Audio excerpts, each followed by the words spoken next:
Alright, we're almost at the end of this first section now. In the last video before our currency converter app, I'm just going to show you how to add images to your app, and I'm going to give you a bit of a challenge to figure out how to alter the image when the button, our new button here, is tapped.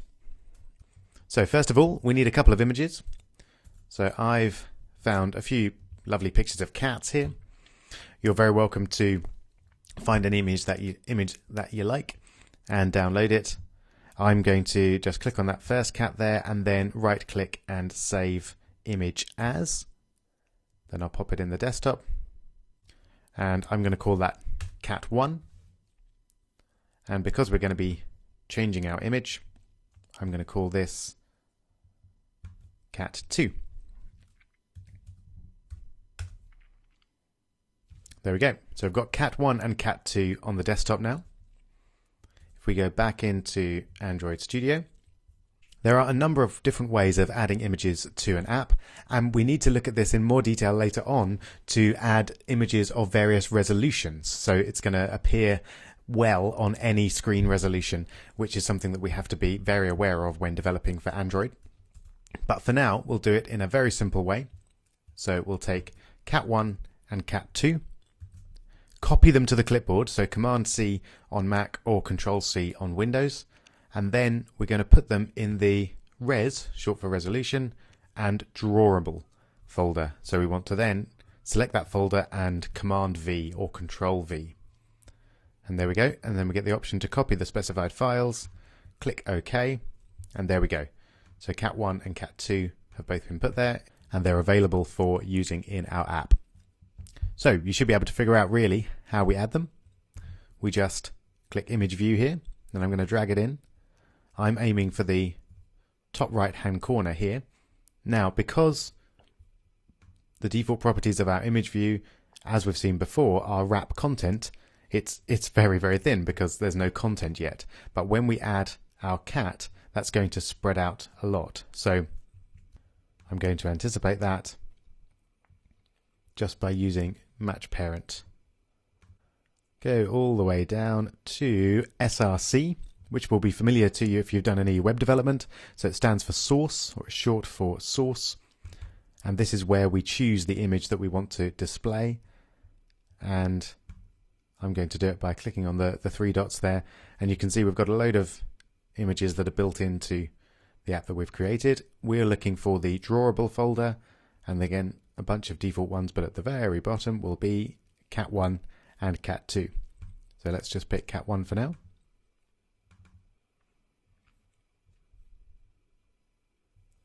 There we go, and there's our little cat. Lovely. Fantastic. So the image view type has all the settings that you're used to, or that you've seen before at least.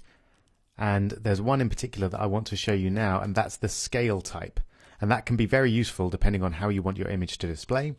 So the default here is to display the whole image and use the original aspect ratio. So that means it's not stretched horizontally or vertically. That's usually probably what you're going to want, but you can play with these a little. So fit XY, for example, will stretch it out to the edges of the image. You can fit it to the start of the image, so the left and the top. You can put it in the center, etc., etc. You get the idea. So I'm going to put that back to the default, but that can be really useful if you want your image to display in a certain way. Okay, so now for the most difficult challenge that we've had so far. I want you to try and figure out how we can change this image to cat2 when we press this button.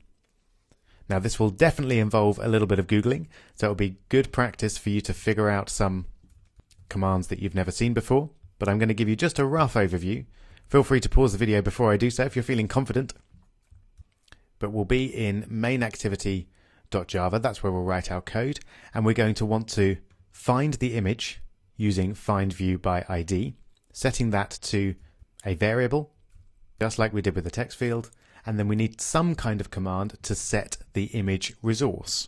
So see if you can think what you might Google to figure out what that command is. If you don't manage it, don't worry. We'll of course go through it after we've paused the video, But do give it a shot because it'll be really good practice for you later on in the course. Okay, good luck.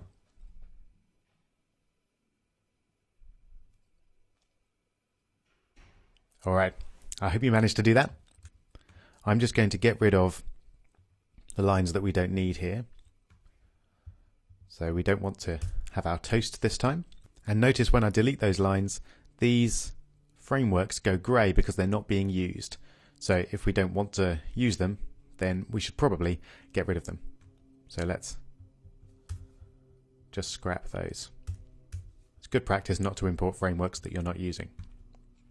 Okay, so now we need to create a variable which is going to be equal to our image view.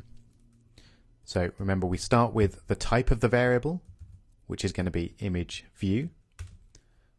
There we go, and it's imported that widget for us. Lovely. And I'll call it cat image. And then we're going to find view by ID. Now I haven't actually set the ID yet, so let's go and do that. Switch back over to activity main, and then click on the image view, and then I'll double click there. And in fact, let's change that to cat image. There we go. Enter. So now we've got the ID. And as before, we use R for resources.id because we want to search the IDs, and then we want cat image. There we go. Now, do you remember why we've got this error? This is because this is going to return a view, but we want an image view. So we just need to convert that to an image view, which we do by putting image view in brackets there. So now we have our variable cat image, which will be equal to the image view that we've just found. So the one that has a cat image at the moment. And then we want the command to change the image of this image view. So what I hope you tried to do was something like go to Google and then search for Android how to change image view, let's spell it right, source. Something like that would be a decent search term. So you start with Android to tell Google what platform you're looking for, and then you try and be as technical and precise as possible in searching for what you're trying to do. So there we go. That first result looks good. Changing image view source. So we're on Stack Overflow. We've got a question. That looks very relevant to us. So let's scroll down. And it seems to me that the line that we want is this one here. So we take the image and then we use set image resource to set the image resource for that image view, which makes a lot of sense, I think. Okay, so let's go back and do that. So Android Studio, so we take cat image and we want to set the image resource. There we go.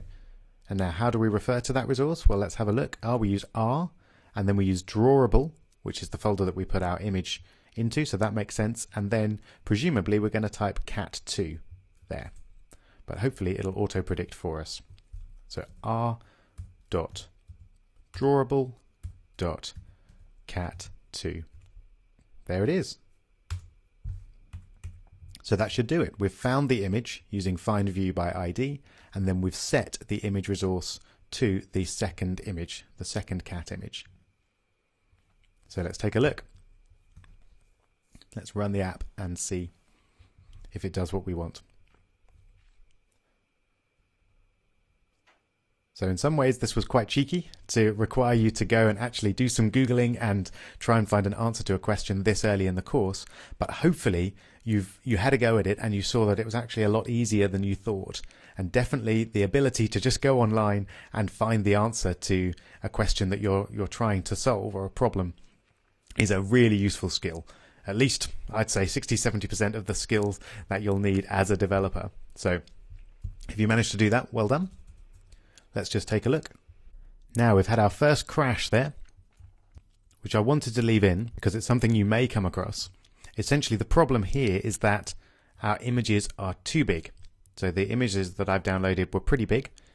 So we can change that pretty easily.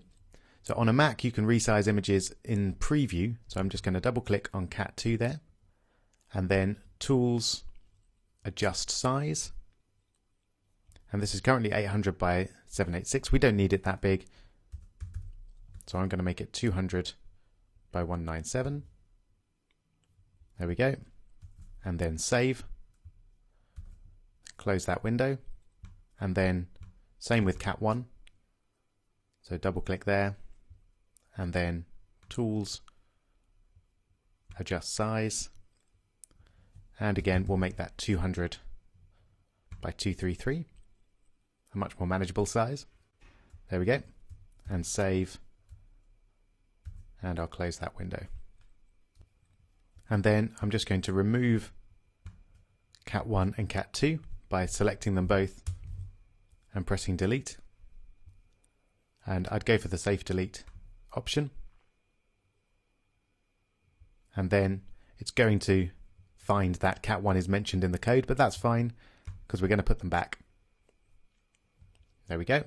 And then we just do the same process that we did before to add them in. So Command C for copy, select the drawable folder, and then Command V or Control V if you're in Windows. There we go. So now let's run that again, and we should find this time that we don't get that nasty crash. So do be careful about your image sizes, because they can cause crashes. So there we go. There's our cat, and with any luck, if we click New button, it changes to the new cat. Fabulous.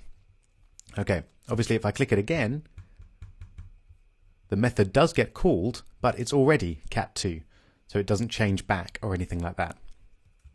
But that's what we were trying to do. I do hope you managed to do that challenge. And now we're going to move on to our mini app of this section, which is going to be our currency converter.